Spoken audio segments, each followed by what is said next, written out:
Salut les amis, c'est Melik, j'espère que vous allez super bien. Ben moi oui, comme d'habitude. Donc encore une fois, je suis super heureux d'être avec vous pour une nouvelle vidéo de la formation Dropshipping pour tous. Alors si mes souvenirs sont bons, c'est l'épisode numéro 10. Donc vous voyez, on est déjà à l'épisode 10, on n'a même pas commencé encore à parler des produits, donc c'est normal, c'est petit à petit. Voilà, là j'espère que vous comprenez bien qu'avant de créer une boutique, il y a beaucoup de choses à faire. Voilà, de petits détails, et moi je vais vous apprendre justement ces petits détails pour pas que vous tombiez dans le piège de faire ma boutique en 2 heures et puis commencer à vendre des produits et se dire le lendemain putain ça marche pas, j'arrête tout. Voilà, il n'y a que comme ça qu'on se démotive. Donc je vais vous expliquer petit à petit comment on fait et c'est ce que je suis en train de faire. Donc là maintenant on va faire une vidéo dédiée à l'ajout des pages légales. Donc je pense que vous avez déjà suivi certaines vidéos, certains lives où je vous montre tout ça, mais là voilà, je vais vous remontrer ça encore une fois pour la 4e ou 5e fois. Parce que c'est une chose très importante. Alors, les pages légales obligatoires dans un e-commerce, je parle des pages, je ne parle pas des applications ou des bandeaux cookies, là je parle juste des pages. C'est les mentions légales et les conditions générales de vente. Par contre, ce qu'on va rajouter, c'est la politique de confidentialité et la politique de remboursement pour rassurer un peu l'internaute. Donc ce que je vais vous faire, c'est que je vais vous montrer comment on édite ces pages et comment on les ajoute à votre boutique. Vous allez voir, c'est d'une simplicité monstre, on ne peut pas faire plus simple. Vous allez sur l'outil Shopify, vous tapez outil Shopify sur Google, jusque là c'est bon. Et là vous voyez, vous allez cliquer sur le premier. C'est un site de Shopify. Des outils gratuits pour gérer votre entreprise. Vous descendez, et là on va les ouvrir dans un nouvel onglet pour que ce soit plus simple pour nous. On va ouvrir le générateur de modalités. C'est les conditions générales. On descend, juste ici, on va ouvrir le générateur de politique de site web, c'est les politiques de confidentialité. On va juste ici, on va ouvrir la politique de retour et de remboursement.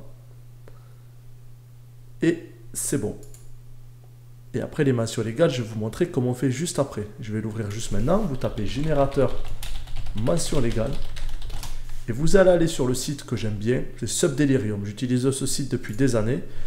Il vous génère gratuitement des mentions légales. Par contre, en échange, il va falloir que vous mettiez leur lien directement dans les mentions légales. Il faut laisser leur lien dans vos mentions légales, tout simplement. C'est pour les aider pour leur référencement naturel. Voilà, il n'y a pas forcément de souci à ça. Donc, on va commencer par les mentions légales, comme ça c'est fait. Vous descendez, et là, vous allez remplir toutes ces informations. Donc là, le site en question, moi, je vais juste prendre le lien de mon site. Encore une fois, c'est un exemple. Je ne vais jamais lancer ce site en réalité. Propriétaire du site, Melik Nakla, je suis en micro-entreprise, donc c'est mon nom propre.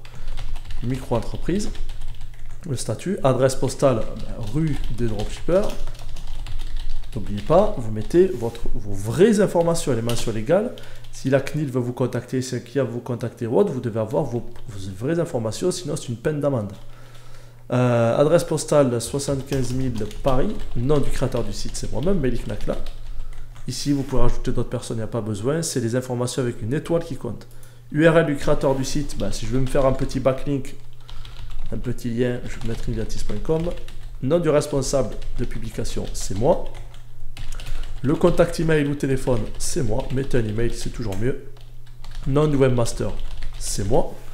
Contact email du webmaster, c'est le même. Hébergeur du site, c'est Shopify.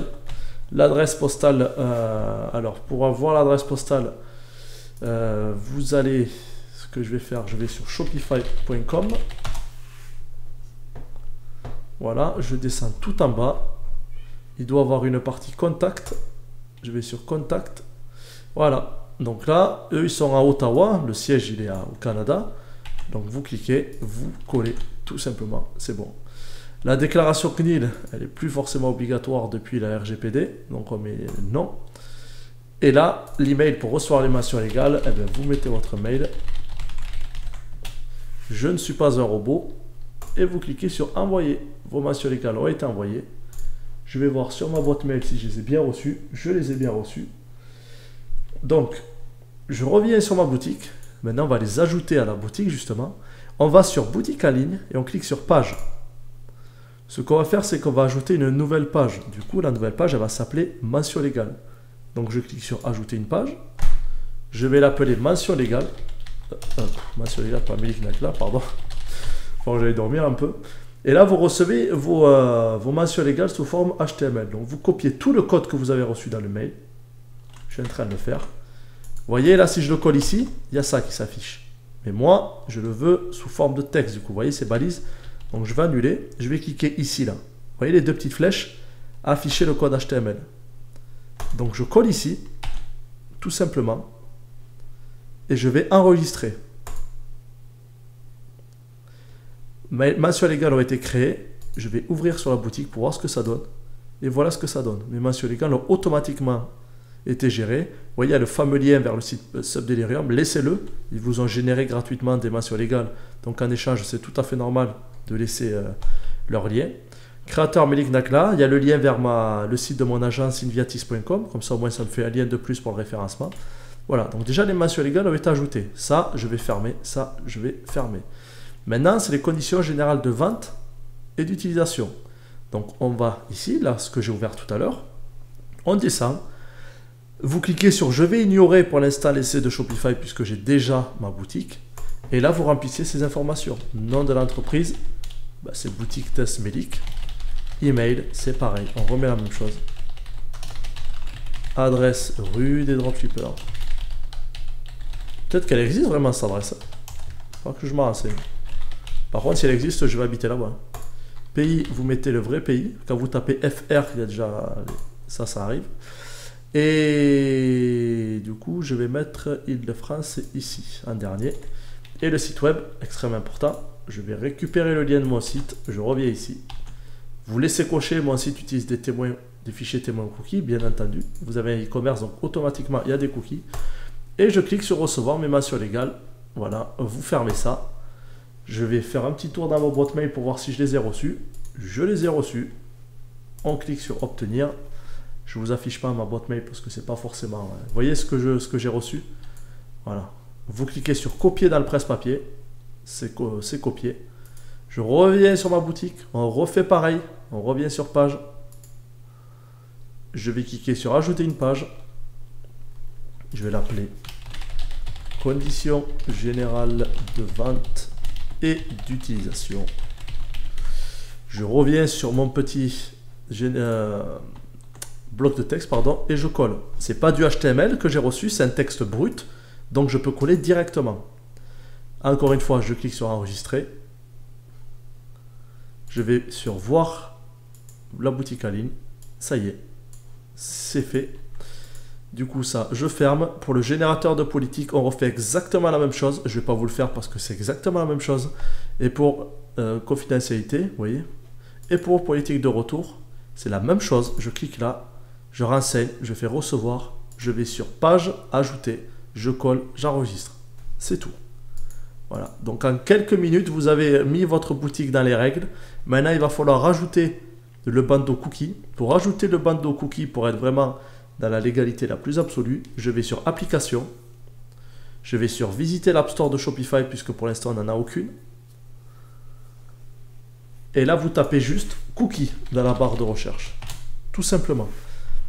Et l'application que j'utilise qui est gratuite, c'est EU Cookie Bar, Cookie Consent. Ou sinon vous avez GDPR Cookie Compiler, mais c'est la même chose. Donc vous cliquez ici, vous cliquez sur Add App.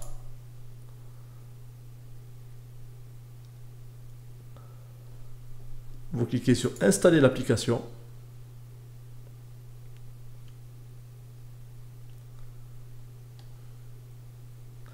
Et là, vous cliquez sur On pour l'activer. Vous voyez, c'est en anglais. Voilà, donc par là, il va falloir traduire. Vous mettez par exemple notre site internet, notre boutique, pardon, excusez-moi, notre boutique utilise des cookies pour vous assurer une parfaite navigation sur celui-ci. Par exemple, là vous allez mettre le lien vers votre politique de confidentialité, le lien qui aura été généré. Vous remplacez le go titre par j'accepte, le learn more par en savoir plus. Quand les gens vont cliquer sur en savoir plus, ils seront redirigés vers le lien vers la politique de confidentialité. Et là vous pouvez cliquer sur montrer la bannière juste pour les pays européens. Vous laissez non, comme ça au moins tout le monde la verra. Au moins ça peut vous conforter, vous rassurer. Et là, après, c'est à vous de mettre le design que vous souhaitez. La couleur de la bannière, ça c'est le fond. La couleur du texte, le blanc sur noir, c'est très bien. Bon, il n'y a pas besoin de faire plus. On clique sur Save Settings. Et quand je vais du coup sur ma boutique, alors je l'ouvre dans un nouvel onglet. Elle va s'afficher juste en bas. Alors attendez, je ferme juste ça. Et juste là, notre boutique utilise des cookies pour vous assurer une parfaite navigation sur celui-ci. Là, ça va rediriger sur la page politique de confidentialité et le j'accepte, ça ferme. Voilà, tout simplement. Et là, votre boutique, elle est dans les règles et vous pouvez commencer à vendre tranquillement. Bien entendu, vous devez avoir un statut d'entreprise. Un particulier ne peut pas ouvrir une boutique en ligne. Je pense que ça va être la 17 millième fois que je le dis depuis plus d'un an. Voilà, donc si vous avez la moindre question, encore une fois, n'hésitez pas, je suis là pour vous aider. C'est une formation gratuite, donc même si c'est gratuit, si j'ai un peu de temps, j'y répondrai. Allez, je vous souhaite une superbe journée ou une superbe soirée et je vous dis à bientôt. Ciao, ciao.